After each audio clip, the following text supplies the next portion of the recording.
Estamos de volta e agora é hora de conferir uma história real. Dr. César, Dr. Hugo, você aí de casa, eu quero que vocês acompanhem aqui a história de alguém que encarou um diagnóstico difícil de digerir. E é claro que cada pessoa vai lidar com essa questão de maneira muito particular, né? Mas a história da Renata está aqui pra gente agora e eu quero que você reflita e pense nessa questão com muita seriedade, aí, a questão da sua saúde. Se há uma coisa que crianças e adolescentes fazem muito, é imaginar como estarão no futuro. Muitos sonham em se tornar adultos para desbravar o mundo e realizar seus sonhos. Alguns encontram sua vocação cedo, outros mudam de ideia ao longo do caminho. No entanto, ninguém espera receber o diagnóstico de uma doença degenerativa. E quando isso acontece, como continuar? Hoje você vai conhecer a história de Renata, que passou por tudo isso. Eu sempre tive uma perspectiva de realizar sonhos. Eu sempre fui aquela adolescente fantasiosa, que tinha aquele brilho na vida, sabe aquela coisa bem Disney, assim, de querer realizar tudo. E eu tinha um amigo que ele tinha uns traços, assim, depressivos, e a gente subindo da escola para casa, e ele falou assim, não, que depois do ensino médio as amizades acabam, não sei o quê. Aí eu falei pra ele assim, mas nada é impossível. Aí ele, claro que as coisas são impossíveis, não sei o quê. E eu gosto de lembrar disso porque antes do meu diagnóstico, eu já tinha essa sede de realizar as coisas, de passar pelo impossível para realizar aquilo que eu queria. Mesmo que de maneira sutil, a doença que acometeu Renata dava sinais logo nos primeiros anos da pré-adolescência. Desde criança, quando eu tinha uns 11 anos, até menos, os professores sempre observavam que eu não tinha o mesmo ritmo físico das outras crianças da minha idade. Então, para fazer educação física, eu sempre fui mais lenta, eu caía muito quando eu era criança, e os meus pais sempre procuraram fazer acompanhamento médico, ver o que eu tinha, mas os médicos diziam que era falta de vitamina, enfim, não achava o diagnóstico correto. Depois dos 15 anos da adolescência, os sintomas começaram a ficar mais intensos. Então, dificuldade para subir escada, o trajeto que eu fazia voltando para a escola, que eu fazia em 15 minutos, eu demorava meia hora, com amigas me ajudando a levar a mochila, enfim. Aí meu pai já tinha um convênio melhor e a gente buscou exames mais profundos. No dia que eu fui fazer o exame de eletroneuromiografia, que foi o exame que deu o diagnóstico, que são choquinhos que você coloca no músculo, eu estava tendo febre já há uns 15 dias. Só que no dia que eu fui fazer esse exame, a médica falou, olha, daqui vocês levam ela direto para o hospital, porque ela não está bem. Aí minha mãe me levou, tudo mais, eu fiquei 15 dias internada com pneumonia nos 2 pulmões e 2 dias eu passei na UTI. Então, teve todo o peso de estar com pneumonia, de estar no hospital, de ir para a UTI, de querer ir embora e tudo mais. E durante esses dias que eu estava internada, o exame que eu tinha feito ficou pronto com o diagnóstico, né, com a sugestão de distrofia muscular. Eu acho que o processo do diagnóstico, para mim, no primeiro momento, foi muito de negação. Acho que eu não senti o impacto do que era o diagnóstico no primeiro momento, né? O processo do diagnóstico, as pessoas acham que ele é muito do primeiro impacto, né? Do primeiro, de ver o laudo, de ouvir a notícia e tudo mais. Mas eu acho que, pelo menos no meu caso, ele foi muito diluído durante o tempo. As distrofias musculares são doenças de origem genética caracterizadas pela degeneração progressiva do tecido muscular.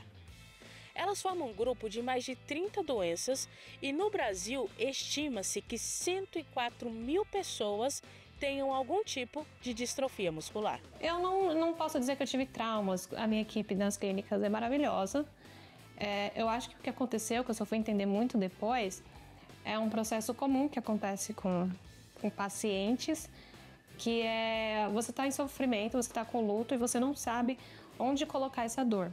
Porque não tem um responsável, não tem um culpado. E o que acontece é canalizar esse sofrimento no tratamento médico. Não que não existam médicos irresponsáveis e tudo mais, eu vi isso, eu fiz estágio em hospital, eu sei como é que é. Mas eu acho que os meus médicos são bem responsáveis. Eu tenho um médico, eu gosto muito dele. Toda vez que eu vou, ele pergunta como é que tá a minha vida. Ele falou que a próxima vez que eu voltar, ele quer saber da minha viagem para Londres. Então, assim, eu tive um bom tratamento de todos eles. Apesar de não ter um tratamento específico que eles possam me dar, ou uma resposta positiva que eles possam me dar, eu fui bem atendida, bem acolhida, eu posso dizer. O que me ajudou muito e ajuda até hoje, não sei se é a palavra bem aceitar, porque eu acho que aceitar no sentido que as pessoas entendem, eu acho que nunca vou aceitar. Sempre vai ter minhas crises existenciais, as minhas raivas e as minhas revoltas sobre isso. Mas o que me fez enfrentar e colocar a minha vida acima do diagnóstico é entender que eu tenho um propósito, que a minha vida fala muito com as pessoas.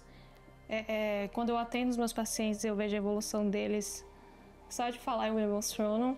Quando eu escrevi o meu livro e aquilo impactou as pessoas, a minha dor serviu para alguma coisa. Eu peguei a minha dor e transformei ela. Isso eu acho que me dá senso de propósito, de visão. E de ver que a distrofia é só um pano de fundo, que eu consigo realizar tudo que eu quero, todos os meus sonhos, apesar dela ou além dela. Renata se formou no ensino médio sabendo que curso gostaria que sua vida tomasse. Mas a doença dificultou sua trajetória, porém não a impediu de continuar lutando. Eu acho que quando eu me formei, um ano depois que eu tive meu diagnóstico, e eu me formei com o senso de querer me tornar psicóloga muito grande. Eu tinha um desejo e essa era a minha visão, eu queria fazer isso. Só que eu morava 1 hora e para mais da faculdade, que é o NASP, de São Paulo. E tinha várias complicações. Primeiro que minha família nunca ia poder pagar a faculdade para mim. Segundo que tinha a questão do transporte. Como é que eu ia fazer para ir de casa todo dia para a faculdade? E aí, só que eu não sabia como eu ia fazer isso. Eu só sabia que eu queria chegar a ser psicóloga. E o que eu fazia era estudar por Enem. Eu também não podia pagar cursinho nem nada, mas eu estudava por apostilas de amigos meus que faziam cursinho e me emprestavam e eu ficava estudando. Então eu comecei a trabalhar. Eu lembro que eu pagava um motorista para me levar, era um motorista de peru escolar. Então metade do meu salário eu pagava esse motorista e metade do meu salário eu guardava para comprar meu carro. Consegui dar entrada no carro, comprei o carro com 4 meses. No mesmo período, era em junho já, e eu fui selecionada para a segunda chamada da bolsa no NASP. Então, eu passei no Enem e já tinha o carro. Aí foi um outro conflito, porque minha família ficou muito preocupada, porque eu já acordava bem cedo para ir trabalhar. Eu trabalhava das 7h30 às 5h30 da tarde. Já era um horário puxado, eu morava longe do trabalho também, era 1 hora e pouco. Só que a única coisa que passava na minha mente é: eu vou me tornar psicóloga, eu vou fazer isso aqui, eu não vou voltar atrás. E olha, sinceramente, hoje, eu não sei como eu fiz. Eu só sei que eu fiz. Tem uma frase que diz que a única coisa que impede que o impossível aconteça são nossas impossibilidades de acreditar. Claramente, essa citação não se aplica a Renata, que acreditou até o fim que seria possível, mesmo quando todos ao seu redor desacreditaram. Ela não apenas se formou na faculdade, mas fez uma viagem dos sonhos. Eu, comigo mesma, nunca coloquei a doença como o principal eixo. Eu sei que ela existe e aí eu vou ter que trabalhar com ela para saber como eu vou conseguir as coisas que eu tenho que fazer. Mas no sentido de que as pessoas me veem além da distrofia muscular, é no sentido de entender que esse não é o foco da minha vida. Que quando eu falo de mim, eu falo da Renata, de antes de um diagnóstico, que com ela ou sem ela eu ainda seria a mesma pessoa, que busca os sonhos, que queria ser psicóloga, que tinha uma visão bonita sobre a vida. Isso independente da distrofia muscular, isso independente do diagnóstico que eu tenho. Renata continua tendo o mesmo amor pela vida, assim como na infância. Agora com novos desafios, porém sempre determinada a superá-los cada dia. Se um diagnóstico não foi capaz de detê-la, isso só me diz que o céu é o limite para essa psicóloga. Que inspiração! Obrigada, Dalila, obrigada, Renata, por essa história abrindo aqui o seu coração. É interessante ver que ela teve um diagnóstico difícil, com um prognóstico também que não é muito favorável, mas ela seguiu em frente, né, gente? Nós estamos falando aqui de atendimento emergencial, de crises, de dificuldade de entender, de aceitar, e a Renata também menciona isso aqui, mas é muito importante a gente também perceber que a gente não vai se definir por aquele momento de dificuldade, doutor, da pessoa que chega lá no seu consultório e de repente pensa assim, é o fim, acabou. Existe possibilidade de uma perspectiva mais ampliada? Sempre existe, né? O doutor César até pode falar das fases, né? De aceitação e, aliás, inicialmente a pessoa não aceita, é negação, né? Depois vem a aceitação, mas assim, sempre há esperanças. Muitas vezes, dentro da medicina, a medicina não oferece uma cura, mas sempre há esperança. A esperança espiritual, claro, a gente tem que saber que Deus é poderoso e Ele pode até curar doenças incuráveis, né? Deus é o Deus do impossível, mas, além disso, também temos recursos, que, como eu já falei, de estilo de vida, que eu testemunhei já casos, tem uma amiga minha, né? Que ela superou uma doença crônica grave só com alimentação e estilo de vida, mudou completamente o estilo de vida e entrou em remissão a doença dela. Que bênção! É uma mudança profunda no nosso comportamento, no seu comportamento, mas que vai gerar resultados maravilhosos.